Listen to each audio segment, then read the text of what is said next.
Oi, eu sou a Rebeca de Moraes e está começando mais um Caoscast, que é o nosso espaço de fritação ideias aqui no grupo Consumoteca, em parceria com o Altab. Você já sabe, né? A cada 2 semanas a gente está aqui para fritar as ideias e abrir a cabeça sobre antropologia, comportamento, consumo e tudo que desperta a curiosidade dessas nossas mentes inquietas. O tema de hoje é crise do tempo.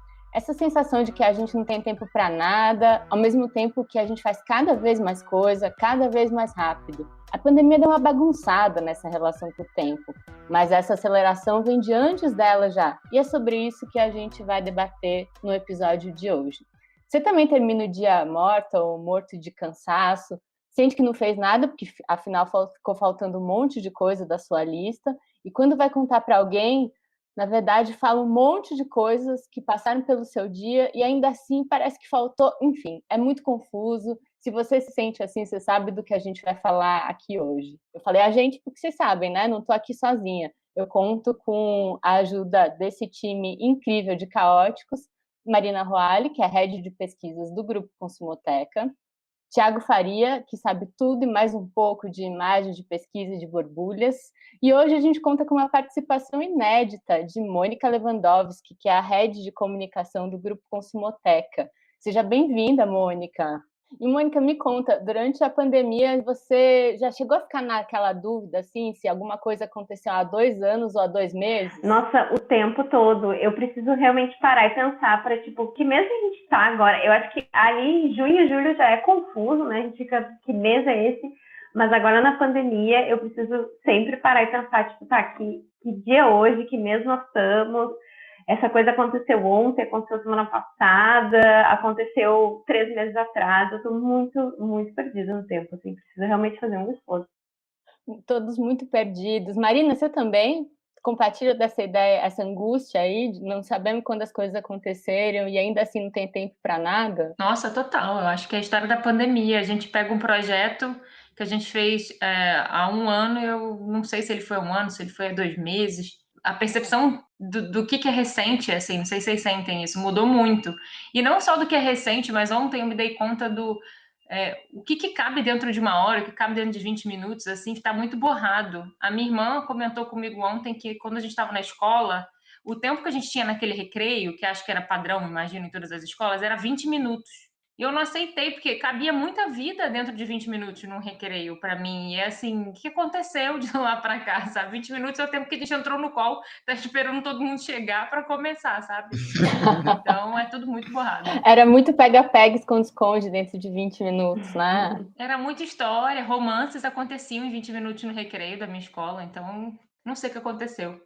Eu também não sei, vamos falar sobre isso no episódio. E falando sobre equilíbrio de tempo, Tiago, meu querido, a gente sabe que você toma muitos drinks à meia luz, à meia-noite, ouvindo aqueles discos, né? Durante o dia, tá na casa da praia, às vezes no campo. Uma pessoa que claramente equilibra muito bem o tempo entre vida pessoal e trabalho, né? Vai revelar o segredo pra gente hoje? Vai contar como faz? Eu estou interessada, viu? Tempo, entro no acordo contigo, né, Rê? Eu acho que não E tem. ainda sobra um tempo para poesia. Veja só, ouvinte. Eu não sei se é um truque, mas eu acho que eu abraço o caos e vou me curando nos vácuos ali. Eu acho que é inevitável não ser consumido pelas demandas, obviamente, mas eu tento adicionar pílulas dionisíacas aí ao longo do meu dia. Então eu sempre me acarinho quando eu julgo que eu me abusei. Acho que a rotina e o tempo burocrático acaba raptando a gente e a gente precisa negociar mesmo todo dia esse resgate de devolver a gente pra gente mesmo. Eu tenho muito medo de ficar muito tempo longe de mim e não me reconhecer. Eu acho que eu valoro muito essa qualidade do tempo, porque eu acho que o tempo é o verdadeiro luxo. Acho que não tem status, não tem dinheiro, não tem posição que compense o fato de você não ter tempo para se notar, se usufruir. A negociação com o tempo é uma negociação com a gente mesmo, né? Eu acho. Quando eu crescer, eu quero ser chique que nem Thiago Faria. Que pessoa que quer? E, gente, vocês sabem que o nosso chefe, Michel Coforado, não está de férias, mas ele entende pra caramba desse assunto, que ele vem estudando já há vários anos sobre a questão da passagem do tempo. E antes da pandemia, inclusive, ele viajou para diversos países, foi para a Índia, foi para a Coreia, para se aprofundar no tema, e por isso ele está aqui no Causcast hoje como especialista no tema tempo. Um dos principais aprendizados que a gente tem quando viaja é que a gente não só entra num deslocamento de espaço, mas a gente também entra no deslocamento no tempo. Porque estamos falando aí de viagens internacionais, sobretudo, onde a gente pode andar fuso horários para frente ou fuso horários atrás, mas a gente, quando vai para uma outra sociedade, quando a gente vai para um outro contexto social, a gente acaba entrando também em uma outra dinâmica de passagem do tempo. É interessante notar que, apesar de o tempo do relógio ser o mesmo para todas as sociedades e culturas, né? Todo mundo, de certa forma, dentro do globo, eu diria pelo menos que boa parte dos 7,4 bilhões de habitantes do globo se orientam ali pelo tic-tac do relógio e pelo calendário cristão, o que a gente observa é que a vida passa com velocidades diferentes em cada uma dessas sociedades. Isso porque o fator é simples. Tempo é uma construção social. Em todos os lugares do planeta, o dia começa com o nascer do sol e termina com o pôr do sol, mas aquilo que os indivíduos tomam para inventar o que é a passagem do tempo, o valor que cada dia tem, a importância que cada minuto tem e como é que essa passagem do tempo se dá, varia de sociedade para sociedade, porque tempo é uma categoria social. Muito legal que o Michel trouxe essa perspectiva da antropologia, porque acho que a gente pode pensar em várias camadas mesmo de entendimento sobre o que é o tempo. Na psicanálise, por exemplo, que se debruça sobre o inconsciente, o tempo não é o cronológico. O tempo que a gente vive no inconsciente é a maneira que a gente vai simbolizar os acontecimentos, e eles não estão encadeados dessa maneira cronológica, eles vão aparecendo e reaparecendo na vida à medida que a gente vai simbolizando. Por isso que o tempo é um assunto tão interessante para a gente falar, e por vários aspectos. Aqui a gente vai falar como a gente está vivendo o tempo na sociedade de hoje, e para isso a gente tem um belo nome aos bois, né, Marina? Nome aos bois. O nome aos bois hoje está de responsabilidade, até porque quando a gente pensa nesse tema tão complexo, né, tão filosófico e subjetivo como o tempo, daria para a gente fazer, acho que, inúmeros episódios, inúmeros nomes aqui para a gente tentar diagnosticar um pouquinho mais da nossa relação com o tempo. Mas acho que o gancho do nosso nome aos bois de hoje vem disso que o Michel fala, que é o tempo é uma construção social, né? A forma como a gente percebe essa passagem do tempo, ela varia de cultura para cultura. E o que a gente vai falar hoje aqui é da otimização da vida. O que isso quer dizer? Otimização da vida é justamente essa lógica em que a gente vive sempre tentando aproveitar o melhor do tempo. E a gente acha que aproveitar o melhor do tempo é você agilizar alguns processos, é você performar o melhor possível dentro do menor espaço do tempo, né? A gente acaba introduzindo uma lógica muito de produtividade. A gente acaba medindo o tempo pelo quanto que a gente consegue produzir nesse espaço ali, dentro de uma determinada duração. Isso enlouquece um pouco a gente também, né? Acho que isso gera muito ruído, gera muito conflito. Se a gente pensar nessa lógica de otimização, é inegável que nos últimos anos a gente vem criando um monte de recursos que ajudam a gente a otimizar tempo, né? Então você tem recurso de transporte que faz você chegar mais rápido em outro lugar, recurso de tecnologia que faz uma sua mensagem chegar mais rápido em outro lugar, mas ainda assim a gente vem criando um monte de recurso e não vem sentindo que está sobrando mais tempo, porque a gente vai preenchendo esses espaços que a gente ganha com outros to-dos, né? Com outras tarefas, com outras coisas que a gente precisa produzir nesse tempo, né? Então, por um lado, a gente otimiza e acelera o que precisa ser feito, mas por outro, a gente ganha uma série de interrupções que são novas. Geralmente, essas plataformas aí de otimização, elas também geram interrupção, né? Hoje, quando você está fazendo uma atividade, quantas plataformas você está disponível que te ajudam a otimizar, mas tem gente te acessando, querendo saber resposta de coisa, querendo saber o que você está fazendo, e isso pode gerar uma certa angústia. Michel traz aqui mais um ponto que ajuda a gente a entender melhor essa otimização da vida. Vamos ouvir? Agora, há um outro ponto importante também, e aí é sobretudo por conta do impacto que a tecnologia teve na nossa relação com o tempo. E nesse negócio eu estou falando agora de um movimento que é de um tempo que a gente pode lembrar, que é sobretudo a partir da invenção desse capitalismo pós-1980, fortemente marcado por um vocabulário tecnológico. O que essa tecnologia pós-1980 vai botar para o jogo, vai botar no balaio, é uma certeza de que tudo que com a ajuda de uma máquina pode ser feito em menos tempo. E aí a gente muda a nossa relação com o tempo. Porque se a nossa perspectiva de dar conta das nossas tarefas cotidianas estava muito atrelada à nossa potencialidade, às nossas disponibilidades enquanto humanos, com as ajudas das máquinas, né? Ou melhor, com a ajuda das máquinas, a gente começa a entender que tem um outro jeito completamente diferente de lidar. E fazendo mais coisa, em menor tempo, o tempo começa a passar mais rápido. E aí zoneia tudo, né? O inferno que a gente está vivendo é culpa do iPad, do iPhone, do iPod, sei lá, mas o que estão inventando aí? Ai. Pois é, também acho. Será que é culpa das ferramentas mesmo? Eu acho bem interessante isso que o Michel traz, né, gente? Acho que, sem dúvida, essa aceleração do trabalho mudou por completo a nossa relação com rotina e com o que a gente entende como desempenho profissional. E me parece que isso se intensificou quando a gente socialmente começou a atrelar a noção de tempo diretamente com a concepção de produtividade, né? Acho que a máxima que se impõe é que quanto mais tempo você fica ali na frente da tela do computador, mais produtivo, em tese, você se torna. Acho que alguns mercados, particularmente, nutrem muito essa valorização do tempo empregado como se isso fosse um atestado de produtividade, né? Acho que a famigerada cultura workaholic.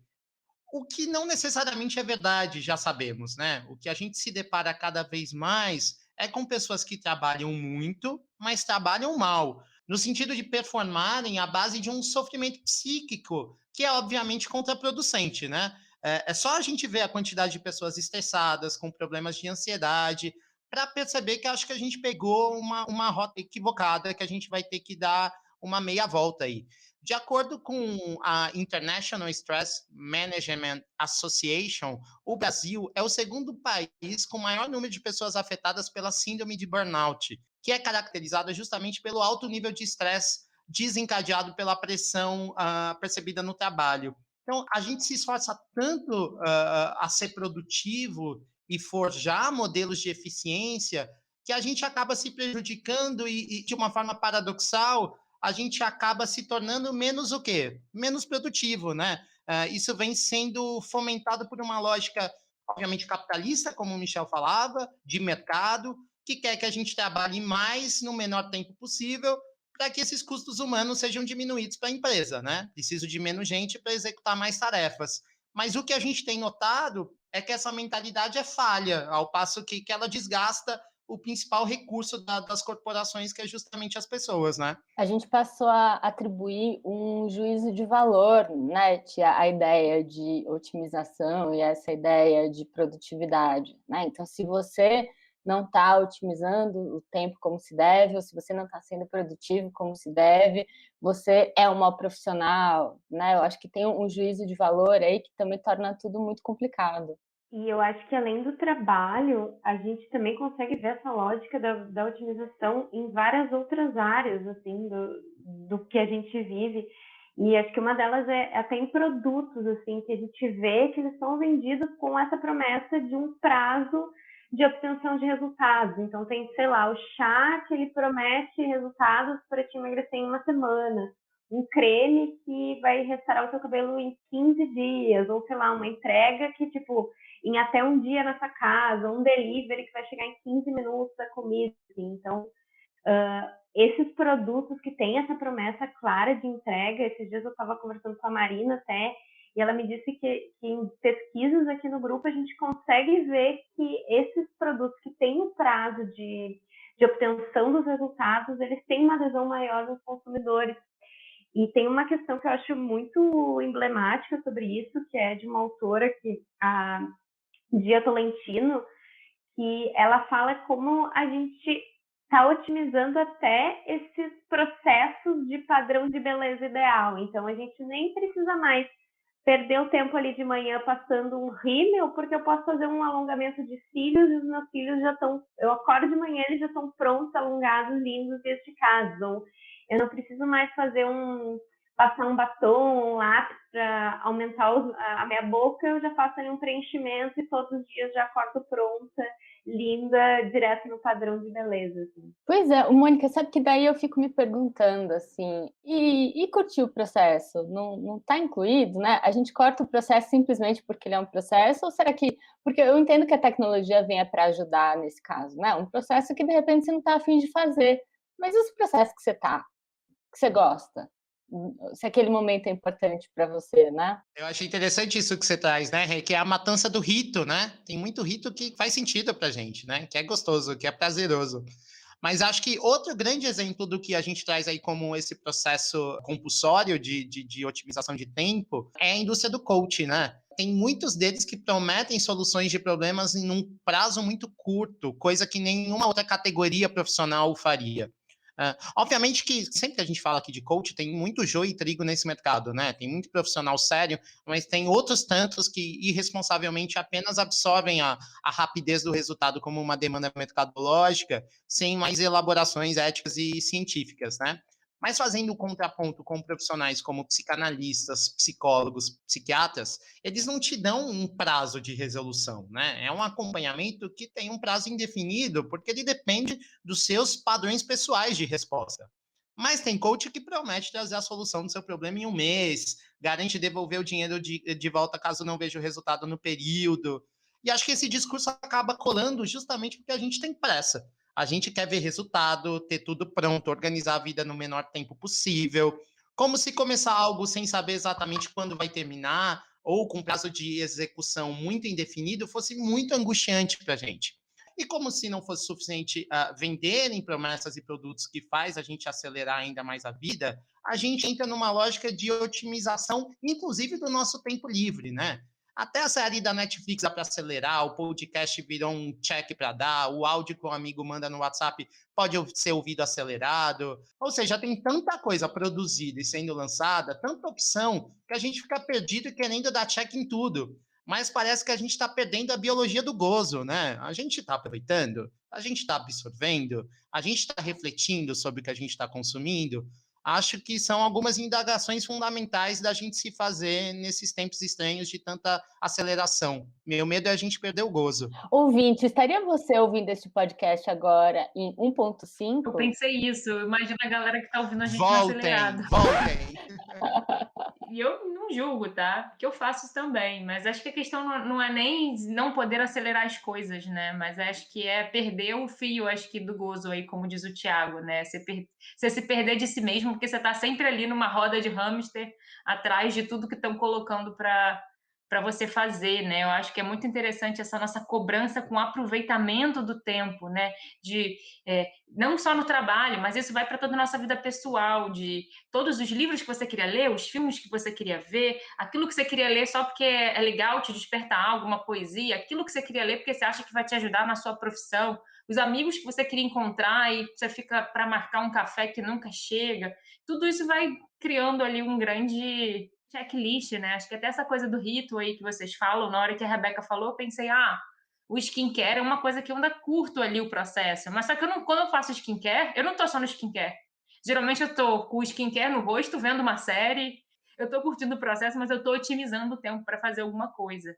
E aí, de uma forma ou de outra, a gente está sempre nessa lógica do aproveitamento. E apesar de eu gostar muito e aceitar os meus momentos de ócio, assim, eu gosto às vezes de estar na rede, né, e aceitar aquele momento de fazer nada, eu me percebi que eu estava adiando muito esse processo de tirar férias, né, na pandemia, porque eu ficava esperando, não, deixa eu ver quando tiver melhor para viajar, quando eu puder viajar de avião, porque para valer a pena tirar férias. E depois eu fiquei, o que vale a pena tirar férias, né? Se não for para viajar, se não for para fazer algo que eu considere muito proveitoso, não vale a pena tirar esse momento, né? Como se não tivessem outras coisas que eu pudesse fazer para preencher esse espaço de tempo. A gente acaba ficando muito nessa noia, né? Às vezes o nosso tempo livre, né? Ele é tão degustado que a gente coloca muita pressão para que a gente faça muita coisa nele. Quando às vezes a gente só precisa curtir, né? Só viver um momento de cada vez. Então fica tudo muito hiper planejado. E eu acho que tem esse fator que tu falou aí, Marina, do ócio, que a gente se esquece o quanto o ócio tem um papel realmente importante na nossa vida, né? E para as crianças, por exemplo, o ócio ele é importante para o desenvolvimento, porque elas precisam sentir o tédio para desenvolver a imaginação. Então, essa questão das telas, que a gente, tipo, crianças muito novas não podem ficar na frente das telas, é porque a tela, ela tira esse tédio da criança, né? Ela precisa sentir o tédio, porque ela está ali entediada, não tem nada para fazer, está ali e acaba inventando uma brincadeira na cabeça dela. Então, ela imagina o mundo, inventa alguma coisa ali. E para a gente, para os adultos, o tédio também é importante para a gente ter criatividade, para a gente inventar coisas diferentes, coisas novas. Então, a gente acaba esquecendo que o tédio, ele tem uma função também, ele é importante. Além da gente poder aproveitar e ter essa questão do gozo que a gente comentou, tem uma função dentro do tédio, assim. Então, eu acho que a gente precisa dar essa lembrada de que, de vez em quando, a gente precisa ficar entediado, sim. E acho que a gente acaba sempre se enchendo de muitas coisas e preenchendo todos os tempos, e que a gente tem tanta coisa para fazer que a gente não se permite ficar entediado, né? Como se fosse uma coisa errada ou ruim. Chega a ser irônico, né? Porque a gente está falando disso aqui e debatendo sobre produtividade e problematizando que toda vez que a gente vê algum debate sobre tempo hoje, ou quando eu vejo um livro sendo vendido que fala sobre tempo, ou algum produtor de conteúdo na rede dando dicas ali, né, sobre alguma coisa da relação com o tempo, é sempre relacionado à produtividade, é sempre trazendo já estabelecido que você tem um problema, que você tem muita coisa para fazer e não consegue gerir da maneira como você queria, né? A gente traz muita coisa da autogestão, e aí tem sempre pessoas te dando soluções de como que você consegue encaixar mais coisa, dividir, criar horas, estabelecer limites, enfim, um monte de regrinha aí que todo mundo começa a fazer. Tem o método Pomodoro, enfim, surge um monte de método que te ajuda a manejar melhor esse tempo. Mas tem muito pouco debate sobre o tempo em si, né? Sobre a gente pensar como é que a gente vive essa passagem de tempo, não pela ótica da produção, mas talvez da qualidade, assim, né? Do que talvez seja interessante para a gente em termos de degustação de tempo, sabe? Parece que a gente anulou um pouco esse debate, sabe? E acho que, principalmente agora na pandemia, esse entendimento de tempo ele ficou ainda mais quebrado e mais distorcido. E talvez a gente devesse aproveitar esse momento para tentar, talvez, trazer um outro olhar sobre isso. Uma propensão também é a abdicação, né? Do tipo, é como se a gente fosse obrigado a tudo, né? Do tipo, cara, tem coisa que deixa passar. Essa série você não vai ver, esse single você não vai ouvir, esse livro você não vai ler e tá tudo bem, né? Total. Sim, o dizer não como uma possibilidade de curtir tempo, porque isso ninguém põe nas regras lá, né? Todo mundo fala, faça limite, acelere o áudio, deixe um momento assim com a criança, mas a dica do diga não, diga não para algumas coisas e aceite que você não vai fazer tudo, essa a gente não vê, né, Ti? Pois é. E eu acho que tem uma questão de que quando a gente olha para as coisas dessa forma, né, sobre como otimizar ou tornar tudo mais produtivo, a gente está olhando para o que a gente faz só pela ótica do utilitarismo, né? Então é para eu acabar de fazer, para eu tirar, ouvir logo, para saber que essa pessoa está falando, para saber o que eu vou fazer com isso.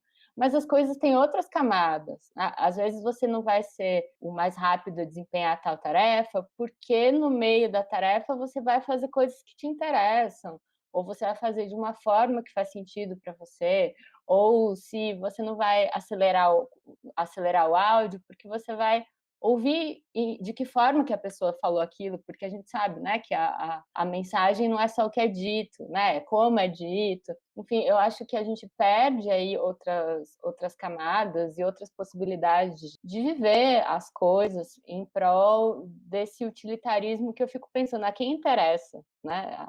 A quem interessa? Será que interessa quem está fazendo ou interessa ao empregador só, né? E claro, né, como em tantos outros aspectos da nossa vida, a pandemia veio para ser uma cerejinha do bolo de como a gente está lidando com a questão do tempo. A gente conversou com a psicóloga Luíse Madeira, que é criadora do podcast New Me, sobre essa distorção do tempo que a pandemia vem gerando. Vamos ouvir um pouquinho do que ela trouxe para a gente. Por que não fazemos percursos, não viajamos e não saímos para comer fora? Teoricamente, deveríamos ter muito mais tempo, mas na realidade o que percebo é que não temos tempo para nada. Isso acontece no nosso psiquismo porque a perda da regularidade das nossas velhas rotinas esvazia de sentido o novo cotidiano. Nós passamos a vida estabelecendo uma agenda diária. Tentamos várias formas de atingir uma funcionalidade. Aí a pandemia veio e estragou o nosso cronograma. Isso que a Luísa traz é muito interessante, porque eu realmente lembro que no começo da quarentena, as pessoas acreditavam que, de fato, ficando em home office, quem teve a possibilidade, obviamente, a gente teria mais tempo para as outras coisas, para as outras áreas da nossa vida, né? Mas conforme a quarentena foi se prolongando, não foi isso que a gente viu acontecer. Parecia que a gente ia conseguir economizar pelo menos o nosso fluxo de locomoção aí, o tempo até o trabalho, mas a gente acabou ocupando esse tempo com mais trabalho, com mais tarefa, com mais demanda para fazer. E eu acho que é muito emblemático desse processo de que os casos de burnout só aumentaram durante o período da pandemia. Então, se a gente achou que a gente ia desfrutar mais o tempo, parece que o tiro saiu pela culatra. Sabe o que eu acho? A gente tem um aspecto disso que é, a gente vai ter mais tempo para as coisas se a gente fizer outras coisas, né? Acho que a pandemia veio com uma ideia de agora que não vai ter gente me obrigando a fazer algumas coisas, então eu vou fazer outras. Mas acho que a questão é, você escolheu fazer outras coisas? Ou será que você foi consumido por outras coisas que te mandaram fazer, outras coisas que estavam na sua frente, você foi fazendo sem pensar? Sim, ao mesmo tempo que a gente economizou esse tempo ali do trabalho, considerando quem tinha o deslocamento, você talvez assumiu algumas coisas dentro da sua casa que você não fazia, talvez como cozinhar a sua refeição do almoço, que você estava ali e comia na rua, agora você não só cozinha, mas tem que cozinhar, fazer, lavar a louça que fica, em algum momento isso vai se encaixar, né? Então, entender como é que você vai administrar tudo isso é uma grande questão. E até eu brincava assim com todo mundo no início da pandemia, porque eu já estava numa vida remota e eu já sabia, estava numa dessas assim, eu já sabia, a galera tá achando aí que vai ganhar, mas acho que conforme vai ficando mais borrada a sua vida, que hora que acaba uma coisa e começa a outra, fica ainda mais difícil de você administrar tudo isso, sabe? Tem mais uma questão que a Luísa coloca que tem a ver com o que a gente está falando. Vamos ouvir mais um pouquinho. Nessa busca eterna pelo sentido da vida, na pandemia eu descobri que é a rotina que nos permite ter a sensação de significado. Acordar para cumprir rotinas. Ter em mente o que vamos fazer. Isso gera um tipo de sentido que nos consola pela falta absoluta de sentido na nossa existência. E o senso de felicidade vai ser proporcional ao tanto de gosto que temos pelas nossas rotinas. Sem rotinas, temos a sensação de desalento, tal qual uma criança diante de um episódio novo de desenho animado. Ela se sente angustiada, ela quer ver o mesmo desenho, ouvir a historinha contada pelos adultos com os mínimos mesmos detalhes, porque ela se sente segura por achar que sabe o final. É a ilusão do previsível que a pandemia nos tirou e nos confundiu inteiros. Eu não sei vocês, mas já me peguei algumas vezes tendo que parar para pensar em que ano estamos. O Luiz está sofrendo que nem a gente, sem saber que dia é hoje, que mês é hoje, que ano é hoje. A questão do isolamento fez a gente perder um pouco a noção de passagem do tempo, tanto na questão de um dia quanto na questão de um ano. E a Luísa trouxe uma reflexão bem interessante sobre isso. Isso acontece porque no nosso psiquismo, o senso de depois também está perdido em algum calendário imaginário cujas datas e dias da semana não são mais tão claros. Isso é muito angustiante. Saber quando é uma das nossas primeiras perguntas existenciais. Lembram quando a gente era criança e havia algo bom para acontecer amanhã? Ficávamos tentando marcar a passagem do tempo a partir do nosso desejo de que o amanhã chegasse. E todo adulto já ouviu essa pergunta linda de uma criança. Mãe, hoje já é amanhã?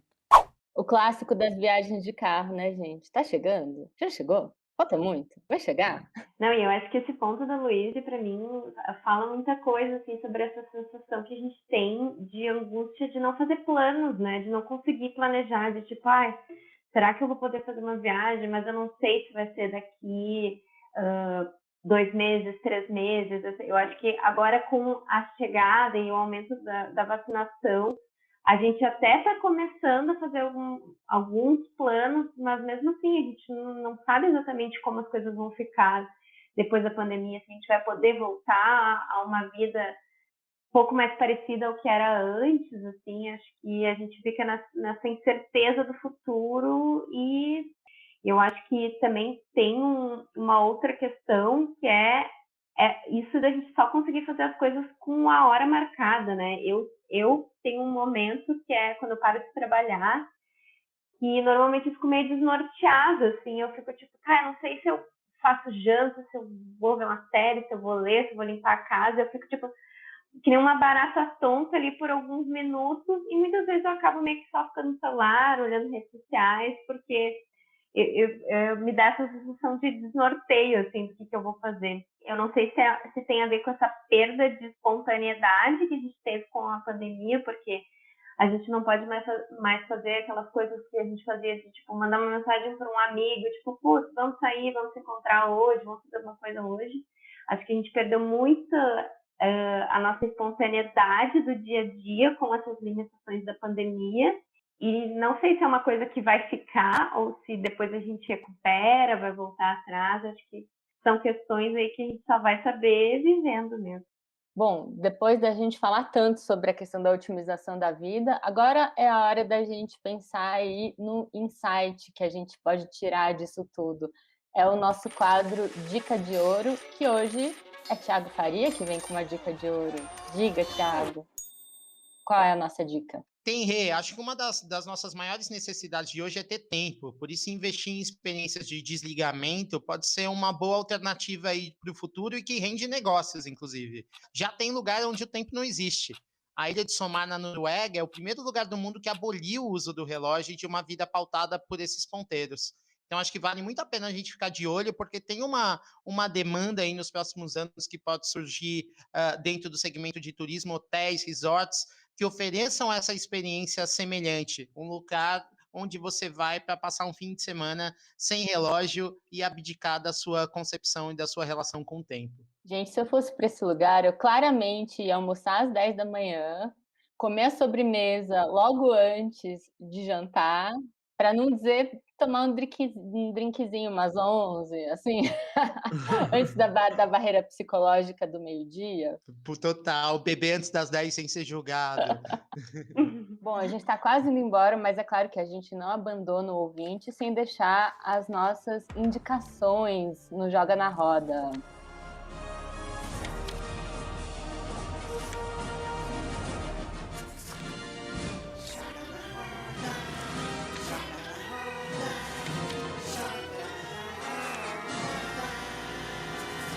Ti, qual é a sua dica de hoje?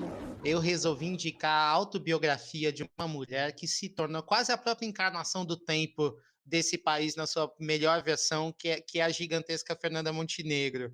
Acho que nesses tempos sombrios que a gente vive, a Fernanda é para mim sempre um rastro de esperança, né?